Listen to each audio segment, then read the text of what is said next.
Hi friends, మనము Nifty చార్ట్ని watch చేస్తున్నాం అనమాట. ఓకే, సో ఓవరాల్గా ఈరోజు మనకు క్రియేట్ అయిన లెవెల్స్ అయితే ఇది రెసిస్టెన్స్, పివోట్ పాయింట్, సపోర్ట్ అనమాట. ఓకేనా, సో ఈ లెవెల్స్ మన మ్యాథమెటికల్ క్యాలిక్యులేషన్ ప్రకారం ఇలాగ ఫామ్ అయ్యాయి. ఓకే, సో మనం ఈరోజు ఓపెనింగ్ బేస్ చేసుకుంటే ఎక్కువ సి సైడ్ ప్రయారిటీ ఇస్తాం. సి సైడ్ అయితే 23,950 బ్రేక్ అయితే ఒక షార్ట్ సి ట్రేడ్ మాట్లాడుకోవచ్చు. స్ట్రాంగ్ సి ట్రేడ్ వచ్చేసరికి 23,820 ఉన్నాయి కదా. సో ఈ సపోర్ట్స్ దగ్గర నుంచి, ఈ స్ట్రాంగ్ బయింగ్ దగ్గర నుంచి మార్కెట్ అప్ సైడ్ మూవ్ అవుతుంటే మనం సి ట్రేడ్స్ ప్లాన్ చేసుకోవచ్చు అని చెప్పుకున్నాం. ఇవి సి ట్రేడ్ సినారియోస్ అనమాట.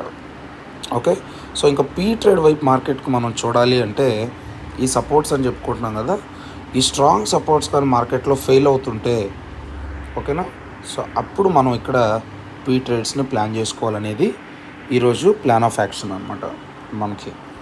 ఓకేనా, ఓకే, స్ట్రాంగ్ సి ట్రేడ్ అయితే ఈ సపోర్ట్స్ దగ్గర మార్కెట్ టైం స్పెండ్ చేసి ఇలాగ డబ్ల్యూ ప్యాటర్న్ క్రియేట్ చేసి వెళ్తుంటే ఇక్కడ సి ట్రేడ్ చేసుకోవాలని చెప్పాం.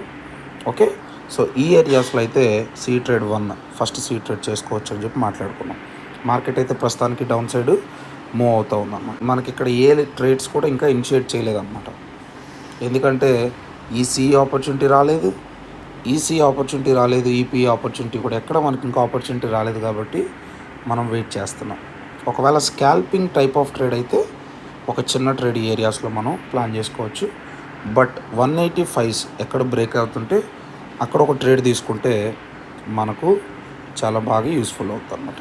ఓకేనా, చూద్దాం ఫ్రెండ్స్, మార్కెట్ మనకు ఈ ఆపర్చునిటీస్లో ఎక్కడ ఆపర్చునిటీ ఇస్తుందో చూసి యాజ్ పర్ ద ట్రేడ్స్ని ప్లాన్ చేసుకోండి.